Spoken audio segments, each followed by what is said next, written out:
So, Resident Evil game number 7, time to kill more zombies. The demo certainly whetted my appetite, but is the full game any good, and does the VR compatibility hold the standard version back? Well, let's take a look, shall we?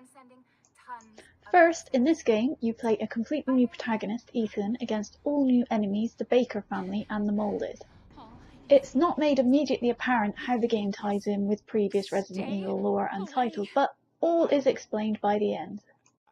So, new boy Ethan is summoned to Louisiana countryside by an anonymous message from his wife Mia, who went missing 3 years previously, which leads him to the farmstead of the delightful Baker family. The whole game is set within the farmstead's grounds and returns very much to the franchise's survival horror route, instead of the zombie shoot fest of the previous title.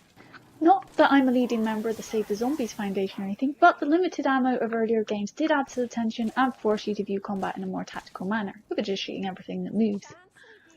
Also, that zombie you just shot might have a family that will struggle to put fresh brains on the table, okay? So dodging the zombie is the considerate thing to do.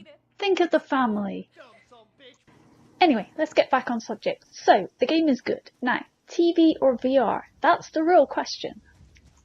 Well, obviously, rendering out to VR does lead to some downgrading of the graphics, most notably in the resolution. However, this has been partially offset by the fact that the focus has been placed on rendering the high detail in the centre of the screen, rather than the peripheral, which you don't really notice much anyway in VR. I've seen some complaints that the environmental detail has been downgraded in the PSVR version, with items and insects having been removed to aid the rendering. I've not found any evidence of this while playing through the same area simultaneously through the TV and then VR. The VR version does look more grainy and jagged and the textures more blurry, but this is mainly due to the reduction in resolution and because in VR you're much closer to the screen. I'm sure that if you sat just a few inches from your TV screen, the textures on the screen would look a lot more blurry too. Disclaimer, I haven't tried that, I do value my eyesight. I personally chose to do my full playthrough in VR. While the graphics aren't quite as clean on the TV, I found that VR had other advantages. First, it feels so much more immediate and really heightens the fear and dread of what's going to happen next. This water bit in particular almost made me want to hold my breath, as I actually felt like the surface of the water was near my mouth in VR. Another complaint I've read about the VR version is that the controls feel clumsy and make the game more difficult.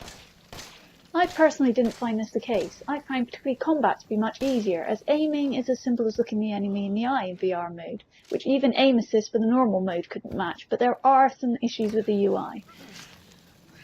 That being said, the first half of the game relies on a lot of cat and mouse gameplay where you'll be hiding and getting chased by invincible enemies. Now, this is great in terms of tension and fear in VR, but for those people who suffer from motion sickness, being chased at full speed by a psycho with a spade may lead to sickness and throwing up. As an early VR title, it really doesn't do much to help those trying to find their VR legs, because the angle turning and reduced walk speed won't help much when you're forced into a high-speed escape. One area of the game I was particularly disappointed with is puzzles. These seem to either be playing with shadows or find object A to unlock door B or activate mechanism C, not actually much problem solving required. Now, I did like the happy birthday sequence, which does actually involve some problem solving, and there is also some paid DLC already released that also focuses on problem solving, so it's not all bad. Other than that, what Resident Evil 7 seems to excel in is jump scares, particularly in the VR mode. I feel extremely lucky that I didn't experience any motion sickness in the VR mode, even with the friendly settings turned off, but VR mode certainly isn't for everyone, and while I'd much prefer it to standard mode, from what I've played normally, you don't lose a massive amount through playing in the normal mode. Either way, it's a solid survival horror experience, and well worth a play if you happen to be a fan of the genre.